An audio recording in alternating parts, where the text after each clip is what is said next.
Welcome to Democracy Now!, democracynow.org, the Quarantine Report. I'm Amy Goodman. The United States has set another grim record for coronavirus infections, with more than 67,000 new cases confirmed Tuesday. At least 11 states are reporting record hospitalizations, with nearly 1,000 new deaths in just 24 hours. Officials in Texas and Arizona have put out calls for refrigerated trucks as morgues overflow with the bodies of COVID-19 patients. At least 136,000 people in the U.S. have now died from the disease. On Tuesday, the director of the Centers for Disease Control and Prevention, Dr. Robert Redfield, made a dire prediction about the U.S. epidemic, which is already the worst in the world. I do think the fall and the winter of 2020 and 2021 are going to be probably one of the most difficult times that we've experienced in American public health. The CDC director's warning came as the Trump administration ordered U.S. hospitals to reroute where they usually send data on COVID-19 patients. Starting today, instead of the usual process of sending the data to the CDC, which then releases it to the public, states have been told to send it directly to the Department of Health and Human Services that the New York Times reports is, quote, not open to the public, which could affect the work of scores of researchers, modelers, and health officials who rely on CDC data to make projections and crucial decisions. Meanwhile, 4 former heads of the CDC blasted President Trump's handling of the pandemic in a Washington Post op-ed, writing, quote, willful disregard for public health guidelines is unsurprisingly leading to a sharp rise in infections and deaths. America now stands as a global outlier in the coronavirus pandemic, the former CDC directors wrote. While White House officials said Tuesday the Republican National Convention may convene in an outdoor venue next month in Jacksonville as Florida grapples with an explosion of coronavirus cases. Florida reported a record 132 new deaths Tuesday, 2 days after its daily confirmed coronavirus caseload topped all of Europe combined. At least 6 Republican senators, including Florida's Senator Marco Rubio, have said they will not attend this year's RNC. And the mayor of Jacksonville, where the RNC is to take place, is now in self-quarantine.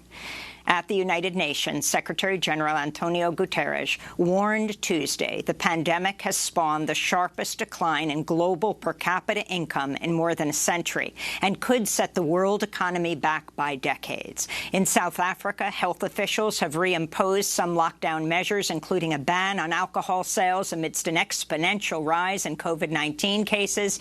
In India, nearly a dozen states have reimposed partial lockdowns as confirmed coronavirus cases rapidly approach 1 million. Brazil's death toll has topped 74,000, second only to the United States, with nearly 2 million confirmed cases. On Tuesday, protesters descended on the capital, Brasilia, demanding far-right President Jair Bolsonaro step down. Brazil can't take it anymore. There have been more than 70,000 deaths, more than 70,000 families crying over the deaths of people that were ignored and scorned by the genocidal person in charge of the Brazilian government. President Bolsonaro has COVID-19. In Europe, the governments of both the UK and France are taking steps to mandate face masks in indoor public spaces. Germany, Greece, Italy, and Spain already have national mask mandates. In immigration news, the Trump administration's backed down on its plan to deport thousands of international students enrolled at universities that will offer online-only courses in the fall due to the coronavirus pandemic. The plan, announced by ICE, that's Immigration and Customs Enforcement, just last week, would have revoked visas for international students unless they transferred to universities holding in-person instruction. In Alabama, Jeff Sessions has failed in his bid to reclaim the U.S. Senate seat he vacated to become Attorney General before Trump fired him in 2018. Trump-backed candidate Tommy Tuberville, the former head coach of the Auburn football team, won Tuesday's Republican primary and will take in Democratic incumbent Senator Doug Jones in the general election. in Maine, Sarah Gideon, the Speaker of the Maine House of Representatives, has won the Democratic nomination to take on Republican U.S. Senator Susan Collins in November. The race is on track to become the most expensive in Maine's history. In Texas, former Air Force helicopter pilot M.J. Hagar has narrowly defeated state lawmaker Royce West for the Democratic Party's nomination for a U.S. Senate seat. Hagar will challenge Republican incumbent Senator John Cornyn in November. Meanwhile, in Travis County, Texas, incumbent District Attorney Margaret Moore has conceded Tuesday's Democratic primary runoff to progressive challenger Jose Garza. Garza tweeted in response, quote, "Together we will transform our broken justice system and create a future where the dignity of communities of color is honored, immigrants and working families are protected, survivors are treated with respect, and the powerful are held accountable," he said. Democratic presidential candidate Joe Biden has unveiled an economic recovery plan that would see $2 trillion invested in clean energy projects over 4 years. Biden's plan calls for new infrastructure projects, investments in electric cars and zero-emissions public transportation, an end to carbon pollution in U.S. power generation by 2035, a new civilian climate corps, and more. Biden laid out his plan in a speech in Delaware Tuesday. When Donald Trump thinks about climate change, the only word he can muster is hoax. When I think about climate change, the word I think of is jobs. Biden's plan drew measured praise from the Sunrise Movement, the youth-led climate action group that's pushing for the Green New Deal. The group tweeted, quote, "This plan isn't perfect and there are still gaps and places to push, but it's a major step forward and parts are more ambitious than what Bernie Sanders ran on in 2016 or Jay Inslee championed in 2020, Sunrise Movement said. In labor news, major U.S. retailers have quietly entered hazard pay for essential workers, even as the U.S. coronavirus epidemic reaches new heights. Amazon, Albertsons, Kroger, and Stop & Shop have all ended so-called hero pay, even as many workers have seen their risk of infection rise. In Joliet, Illinois, more than 700 unionized nurses at St. Joseph's Medical Center are in second week of a strike demanding safe staffing levels amidst the pandemic. The nurses say their demands for better nurse-to-patient ratios have been met with illegal intimidation and threats of termination by management. China is vowing to retaliate after President Trump Tuesday ordered an end to preferential trade treatment for Hong Kong while signing a bill authorizing new sanctions against Chinese officials who imposed an authoritarian security law on the semi-autonomous territory. It's the latest in a series of tit-for-tat moves that have brought U.S.-China relations to their lowest point in decades. On Monday, China imposed largely symbolic sanctions on senior U.S. politicians, including Republican Senators Marco Rubio and Ted Cruz, in retaliation for U.S. sanctions over China's human rights abuses of minority Uyghur Muslims in Xinjiang province. In Jerusalem, thousands of Israelis protested outside the home of Prime Minister Benjamin Netanyahu Tuesday, demanding he step down during his trial on corruption charges. Netanyahu is also under fire over his handling of the coronavirus pandemic amidst a spike of infections linked to the reopening of schools in May. At least one person was injured after police used horses and water cannons to disperse Tuesday's demonstrations. 50 protesters were arrested.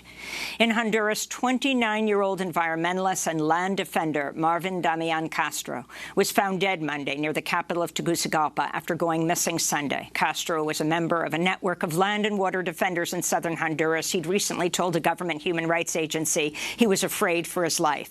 2 alleged gang members were arrested as suspects in Castro's killing. Violence against land and water defenders and indigenous leaders in Honduras has skyrocketed since the U.S.-backed coup in 2009. In Belarus, police arrested dozens of people in the capital Minsk Tuesday as they protested the Central Election Commission's refusal to allow opposition candidates to run against the authoritarian president Alexander Lukashenko. The decision solidifies Lukashenko's 26-year grip on power.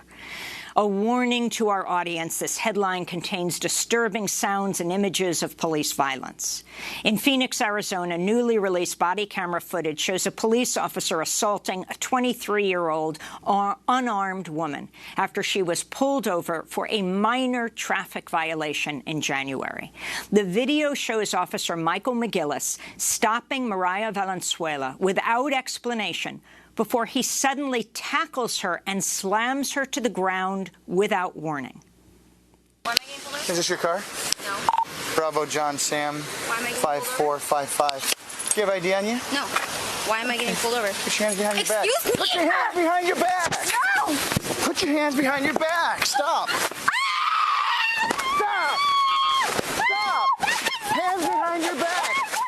The assault left Valenzuela with injuries to her head, face, hands, and legs. The video surfaced just a week after another Phoenix police officer was caught on camera fatally shooting James Porter Garcia while he was in a parked car in a residential driveway over the 4th of July weekend. President Trump reacted angrily Tuesday to a question about police killings of African Americans. Trump was speaking with CBS News correspondent Catherine Herridge at the White House. You said George Floyd's death was a terrible thing. Terrible. Why are African Americans still dying at the hands of law enforcement in this country? And so are white people. So are white people. What a terrible question to ask. So are white people. More white people, by the way. More white people. A recent Harvard University study found African Americans are more than 3 times as likely to be killed by police as white Americans. Meanwhile, President Trump again defended displays of the Confederate flag at NASCAR races and other events, calling it a free speech issue. And in a separate interview, Trump defended a wealthy white couple who pointed guns at Black Lives Matter protesters passing their home in a gated community in St. Louis last month. In Michigan, ProPublica reports a 15-year-old black student with attention deficit hyperactivity disorder has been jailed at a juvenile detention center in Detroit since May after a judge ruled she violated probation by failing to complete her high school coursework online. The teen has since been transferred to a long-term treatment program where she'll remain at least until a hearing review in September. Her jailing comes amidst demands for the release of juvenile prisoners at risk of coronavirus inside crowded detention centers. Here in New York, Guylaine Maxwell, a British socialite who's accused of luring girls to be sexually abused by convicted predator and sex trafficker Jeffrey Epstein, has pleaded not guilty to sex trafficking charges and will remain behind bars until her trial next year in July of 2021. A judge denied Maxwell bail Tuesday after 2 of Epstein's accusers pleaded for her to remain behind bars, and federal prosecutors argued she was an extreme flight risk. Maxwell's being held at the Metropolitan Detention Center in Brooklyn, where her attorneys say she's at risk of contracting the coronavirus. She was arrested July 2nd, faces up to 35 years in prison if convicted. And Supreme Court Justice Ruth Bader Ginsburg was hospitalized again Tuesday after experiencing fever and chills linked to a possible infection. In May, the 87-year-old Supreme Court Justice received a non-surgical treatment for a gallbladder condition. In 2018, she had surgery for lung cancer after previously beating pancreatic and colorectal cancer. And those are some of the headlines. This is Democracy Now!, democracynow.org, The Quarantine Report. I am Amy Goodman in New York.